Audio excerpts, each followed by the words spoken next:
Hello and welcome to yet another edition of Virginia Wine and Song. And today I'm going to do something, again, I'm going to try to do something a little different. I do that every once in a while just to take a break from talking about music. And well, I'm still going to talk about Virginia wines because this is a Virginia Wine YouTube channel and we have to talk about Virginia wines. But this time I'm going to be, when I don't talk about music, I talk about another hobby of mine, movies, films, whatever you want to call them. And a while back, probably 10 years ago, over 10 years ago, I think, when I used to have a wine blog called the Virginia Wine Notebook, I wrote a blog about movies that I consider to be wine movies, movies that had a wine or winery setting, or movies that made you want to drink wine.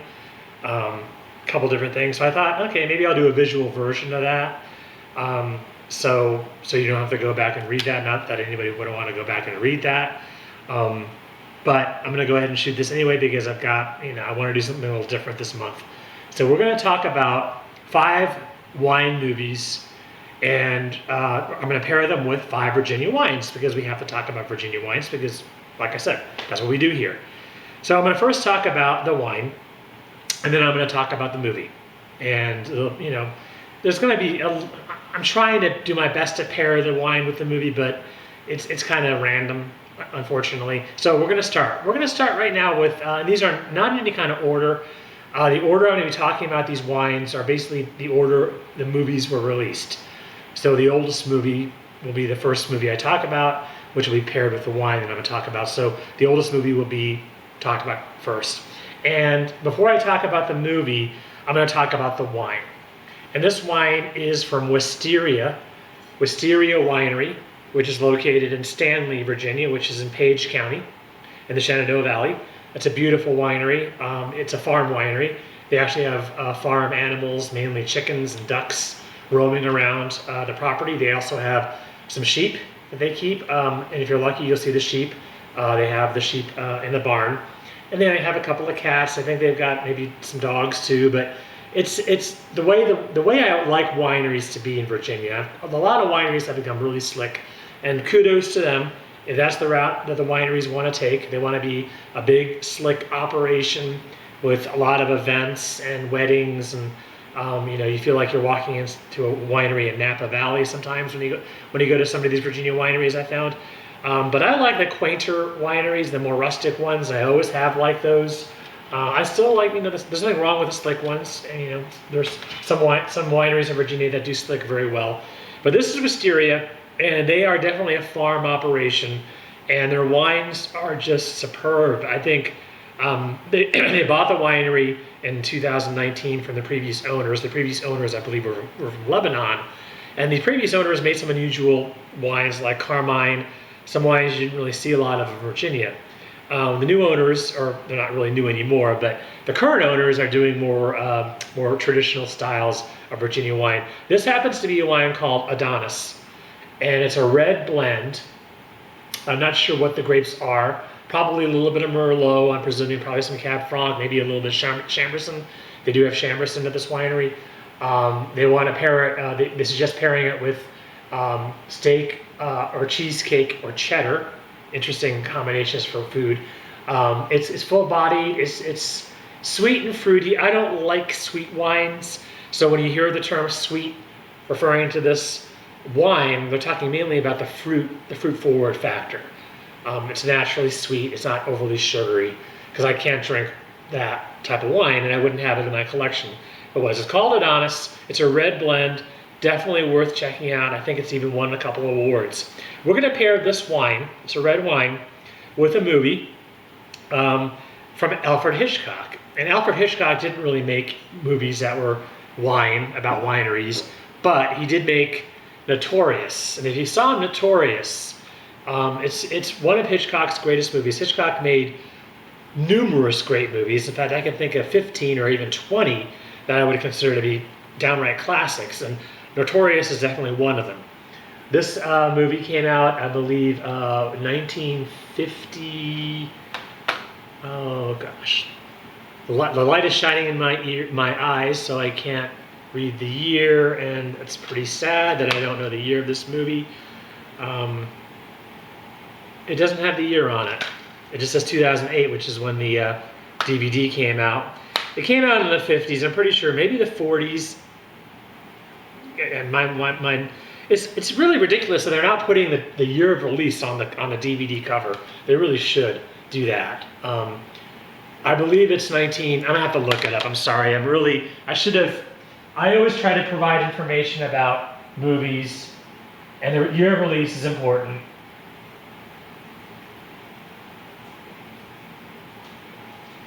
(1946). So I was totally off. I thought it was the 50s. 1946, which kind of makes sense because it does have a World War II element in it.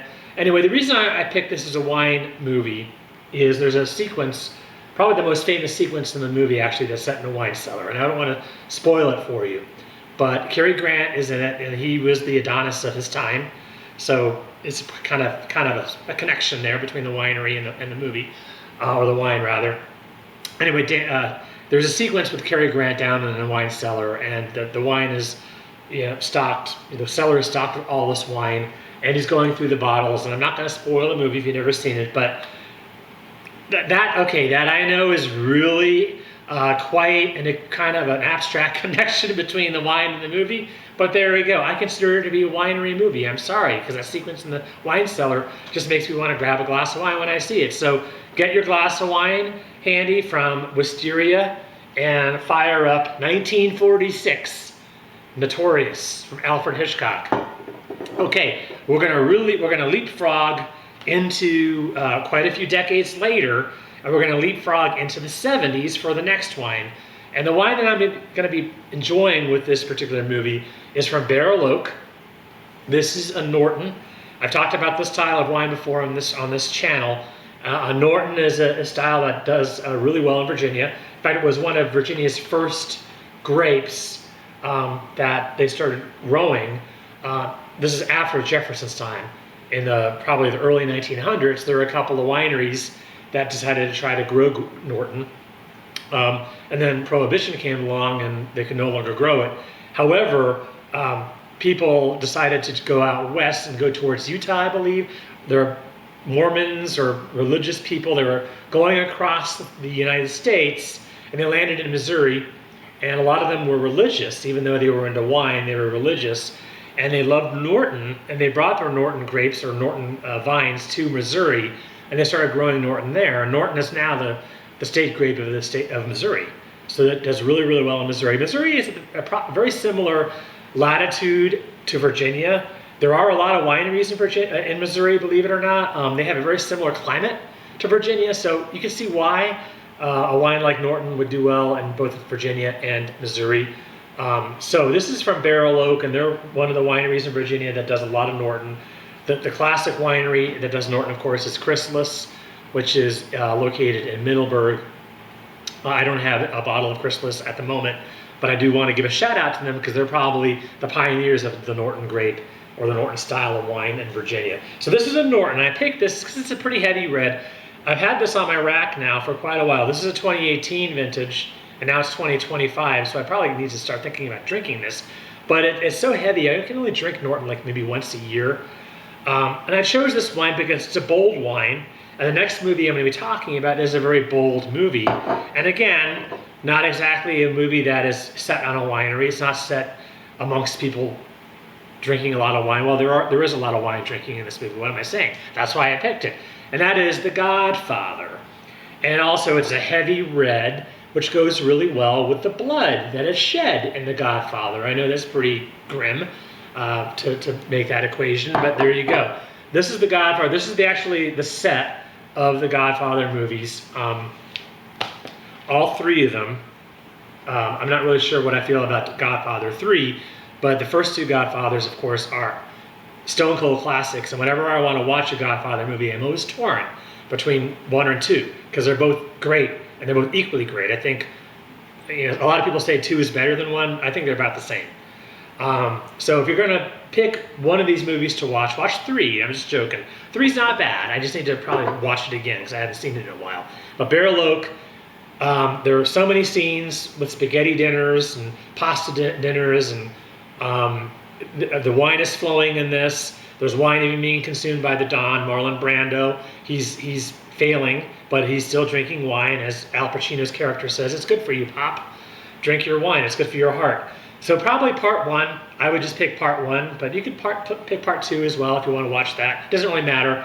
Anyway, The Godfather 1 or Godfather 2 or even 3 if you want, with your Norton from Barrel Oak. And I believe Barrel Oak Winery at one time did show movies actually in their winery with the old owners. I think they showed a lot of kids movies there for some reason, but maybe they showed The Godfather. They should have when they had the old owners there. The new owners, I'm not really sure if they would do that. So anyway, this is 1972 or 1974 if you watch the sequel, or 1990 if you watch the third one. So that's the 70s. We did the 40s, we did the 70s. Now we're going to go right on in to the last three movies. And all three of these movies came out in the 2000s, the first decade of the 2000s. And we're going to talk about the wine. Like I said, I'm going to pick this wine right here. This is from Chateau Marelon. Chateau Marelon is a winery that is in Orange County, Virginia. It's very close to Lake Anne, Virginia, or Lake Anna. I always confuse those two lakes. One of them is in Reston and one of them is in the middle of the state. I think Lake Anna is the middle of the state. I think Lake Anna is, Lake Anna, where the nuclear power plant is, that lake near Fredericksburg. That is where this winery is. In fact, they do very well in the summertime, which we're now in the summer. It's July 19th, 2025. The dead middle of the summer. In fact, we had a thunderstorm come through here a little while ago. Probably, this winery right now is probably doing really well. This is a Saturday afternoon. A lot of people who, if their storm was coming, they probably got off the lake and they wanted to go somewhere. So they probably went to Chateau Marelon. They have a big outdoor area. They even serve like slushies, and they have a tiki bar, which probably does really, really well in the warm weather. But their wines are superb. I just love their wines. They have a really cute logo with cat-focused stuff. They love cats at this winery. And this wine is, it's a table red. And it's made with, I don't know what the blend is. Again, I should have researched this. I don't have my internet up right now on my computer. I have it on another computer, and I don't want to walk away from the camera to look it up. But it's a blend. I'm guessing it's probably Cab Franc, probably maybe some Petit Verdot, most likely in this. And I'm thinking the third one may be Merlot. And that leads me to a movie that Merlot is not really looked upon favorably. And you probably know the movie I'm talking about. This movie came out in 2004.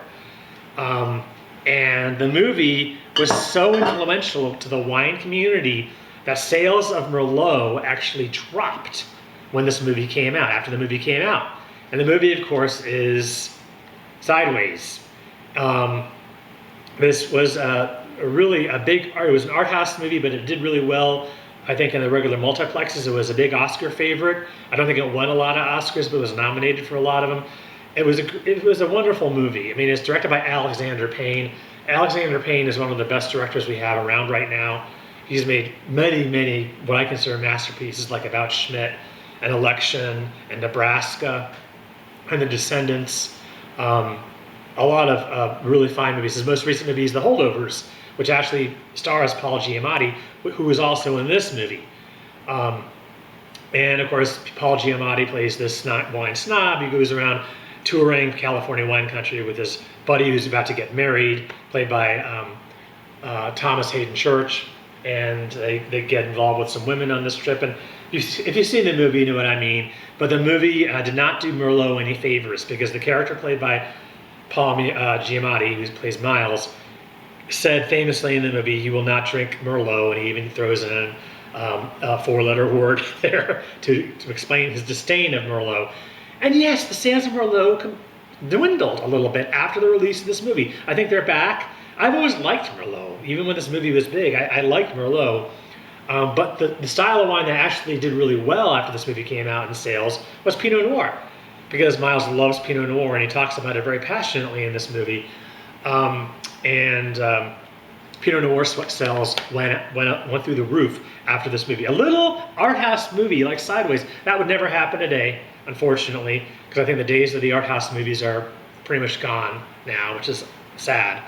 But this movie, people, even today when I go to a winery and they pour a Merlot, you always hear somebody make a reference to Sideways. So this wine here, Chateau Maryland, I believe does have some Merlot in it. I will check, correct me in the comments if I'm wrong.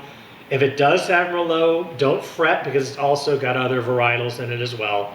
So definitely pair these two together if you can. You won't regret it. If you've never seen Sideways and you like wine, you'll be in for a treat. Okay, we've got two movies left, 2 wines left. We're going to move on to another movie released in the first decade of the 2000s. We're going to talk about this wine. This is a Chardonnay. This also happens to have a cat on the label. That wasn't planned, by the way, folks. I just happened to have 2 bottles of wine that have cats on the label. This is from Horton. This is one of the original wineries in the Charlottesville area. They've been open, I think, since the late 80s, possibly. Horton Vineyards, they're very close to Barboursville. You can bang out Barboursville Vineyards and Horton Vineyards the same day because they're almost like next to each other in Orange County, Virginia. Same place where Chateau Maryland is. And this is a Chardonnay, really good drinking Chardonnay. It's really well priced. I think you can get this in the supermarket for maybe $12.99. $12.99 for a Virginia wine is a steal because Virginia wines have gone through the roof price-wise, in my opinion, which is great if they're able to set the price that high and people buy them. Then that's good. That's good for the wineries. But this happens to be a wine that's about $12 or $13 at the supermarket. So you can stock up and you can buy a lot of it. And this is a really good everyday Chardonnay. It used to be on a different label. The old label also had a cat on it. It was a black cat. This has a black cat on it too, but it's a different type of photo or image of a black cat. And it's a good drinking Chardonnay. And I chose Chardonnay. This is the only white, by the way, that I'm talking about in this particular episode. All the other wines are red. This is the only white. I picked this white because the movie I'm going to talk about now, Chardonnay is the star grape of this movie. And this movie was the beginning. Basically, it's based on a true story. I think they took some liberties for art's sake and for poetic license. They took some liberties, and of course, I'm talking about Bottle Shock. This was, I guess, how California wineries got started, sort of. In fact, there's even a disclaimer at the movie that kind of says, this is sort of based on a true story. I think that's what they say. But Steve Spurrier, who was this wine connoisseur who owned a wine shop in Paris. He was British, but he owned a wine shop in Paris, and he was convinced that America was making great wine, so he goes to California. This is in the mid-'70s. And he goes to California, and he's introduced to Napa Valley and what they're doing in Napa Valley. And I think there's some parallels. What was going on in California in the 70s, I think is very similar to what's going on in Virginia in the first decade of the 2000s, or maybe even the 90s. Probably not the 90s because there were not many Virginia wineries in the 90s. So I would say the first decade of the 2000s when this movie came out. So I think there's some parallels. And the wine that's featured prominently in this is Chardonnay. That's the wine that the hero of the movie in the winery is played by Bill Pullman. His son is played by Chris Pine. This is one of Chris Pine's first movies, by the way. And they are trying to make a great Chardonnay. And I don't want to give away the movie. It actually has, it keeps you really engrossed.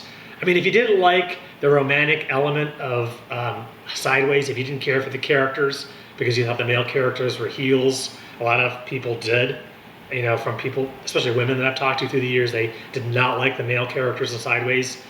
They like the female characters, but not the male characters. If you don't want any of that baggage with the romantic, complications and, complicated love, romantic stuff, Bottle Shock is your movie because there's a little bit of romance in this, but not a lot. It's a fun movie. It's got a great soundtrack. The Doobie Brothers provide a lot of the songs for the soundtrack. And it fits really well with the era because the movie's set in the mid-'70s. So I like it. I think I actually like it more than Sideways. You'd probably be more likely to see this movie playing in a winery than Sideways, because Sideways has got some graphic sex and some graphic nudity in it, and some bad, a lot of four-letter words. Bottle Shock is pretty tame in comparison. So it's a great movie to watch, especially if you want to see how the United States started perfecting Chardonnay. Especially great movie to watch. So that leaves one more, and I guess I kind of saved the best for last. We're going to start with the wine first. This is from Blenheim. This is another red. We're going back to the reds here. This is a Cab Franc. Cab Franc, of course, is, speaking of signature grapes, for many, many years, Chardonnay was the signature grape of California. Then I think Cab Sauv kind of overtook Chardonnay in popularity in California. Cab Franc is a very popular wine in Virginia, and it's done so many different ways. Some of the wineries kind of keep it kind of peppery and give it kind of a sharp finish. Other wineries kind of temper it down a little bit, maybe add another varietal or even a white.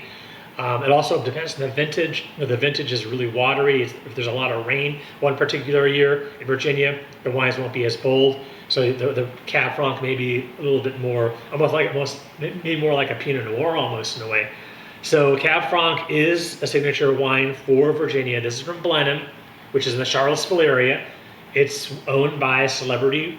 I won't tell you who the celebrity is. Just look it up. Blenheim Vineyards in near Charlottesville. So we're going to talk about the movie that I want to talk about here. It's a very special movie. It's a documentary, and currently it is out of print. And I did my homework on that aspect before shooting this video, because I got this particular documentary at a winery down in Virginia about a year or two after the movie was made on DVD, and I don't think it's available anymore. You may be able to buy a copy on eBay. I think they should bring it back. They should stream it somewhere, or it's not even on YouTube. And it's a beautiful documentary.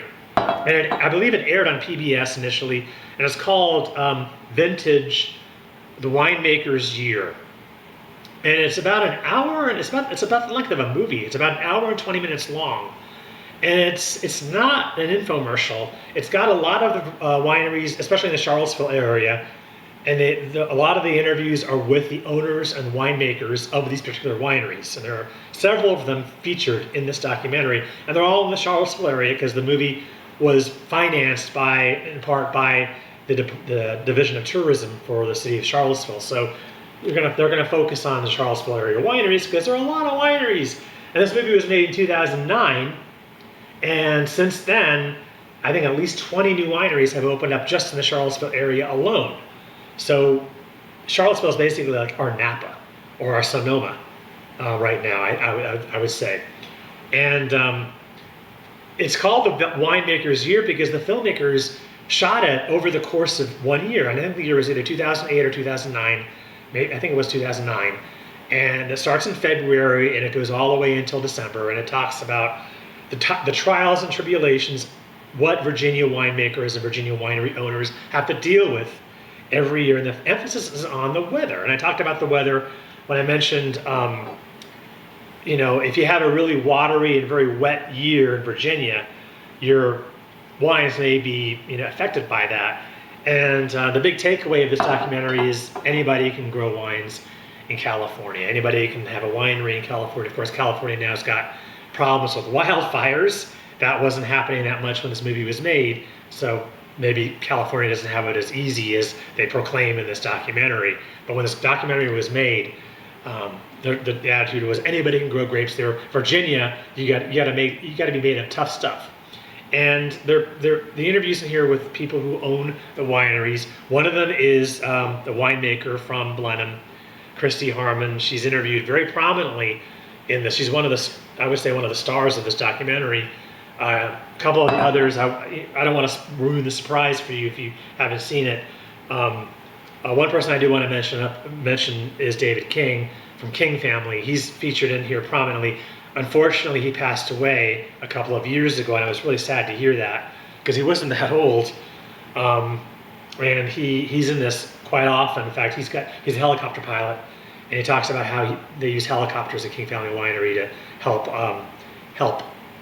keep the vineyards warm. Very interesting stuff. Some of the photography, the cinematography in this is it's almost like a Hollywood movie. I mean, it's beautifully shot. Like I said, I think it aired on PBS. I happen to have it on DVD. I think they should bring it back. I wish they would, and they should sell it at the Virginia wineries. I think it would do really, really well because most of the wineries in the documentary are still open to the public. And there's some bonus material on here. The bonus material are kind of like infomercials for each winery, which is fine. It's bonus material on the DVD. It's not part of the main movie, but they do make pitches for their own wineries and the additional bonus material. So anyway, if you can find this, check it out. Maybe there's a winery that would screen it. You know, if they need anybody to bring a copy of it, I'll be happy to supply the copy of it. So anyway, if you find vintage, check this movie out. So we're going to talk once again, Notorious, 1946, with Adonis from Wisteria Winery. The Godfather, part 1, 2, or 3 from Barrel Oak Winery. Sideways, this movie Sideways, we paired that with Chateau Marelon. Bottle Shock, we paired this with the Horton Chardonnay. So anyway, I hope you enjoy a good wine movie. There are some other movies I want to give a shout out to.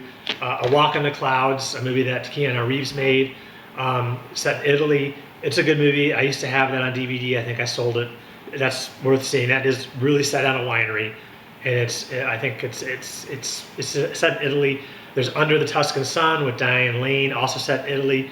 That's a great movie. That's a winery movie. I want to shout out to that one as well. French Kiss with Kevin Kline and Meg Ryan. That came out in 1995, I think. That's a great movie, also set at a winery. So those are the obvious picks. I think my most obvious pick probably was Sideways for this one. But anyway, there you go. Fire up a movie, find it on streaming, find it on DVD if you have a DVD player, and have a good night with wine and a movie.